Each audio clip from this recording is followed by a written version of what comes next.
This is ANN News Brief.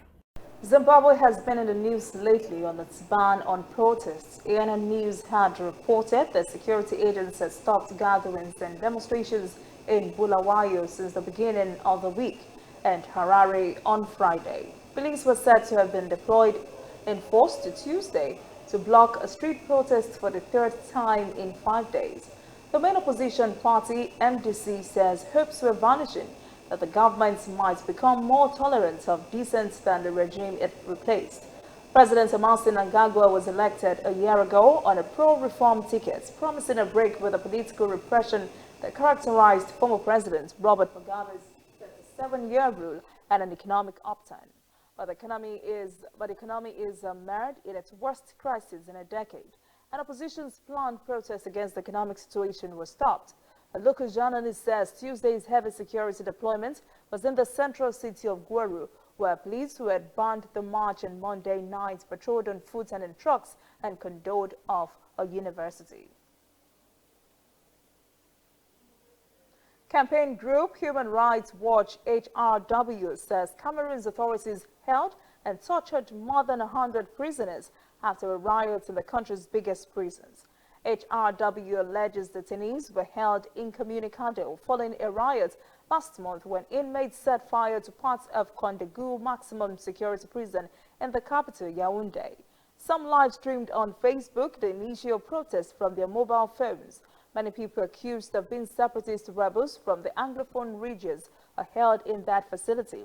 In a video footage from the July protest, prisoners were heard chanting pro-independence slogans as well as decrying their treatment and conditions.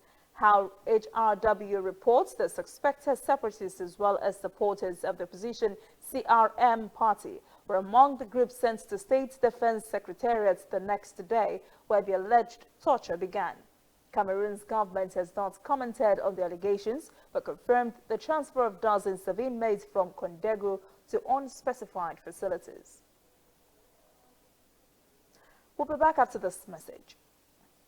Whether in your house, at your office, on your phone or online, we are there. We have the facts behind the headlines. We cut to the chase with the news you really need. We cover every angle. We are the bigger, better news network. We are African News Network. ANN.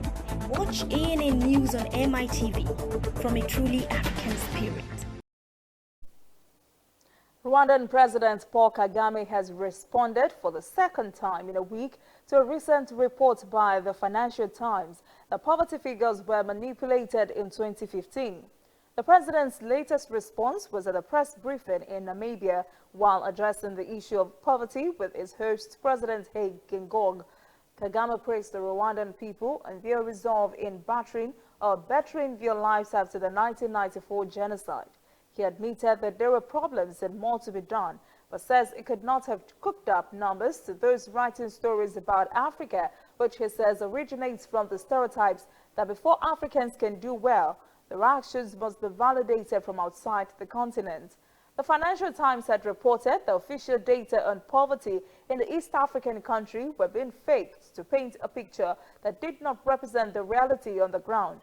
The article in the paper says data from the National Institute of Statistics were designed to fit within Kagame's narrative to hoodwink foreigners.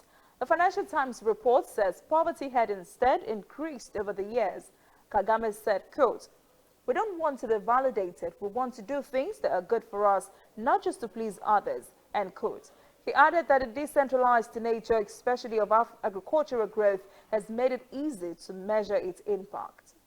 That is ANN News Brief. For details on these and other breaking stories, visit our website, annafrica.news. Conversation continues on our social media platforms, Twitter, Instagram, and Facebook at ANN Africa TV. I am Olajumoke Olatunji.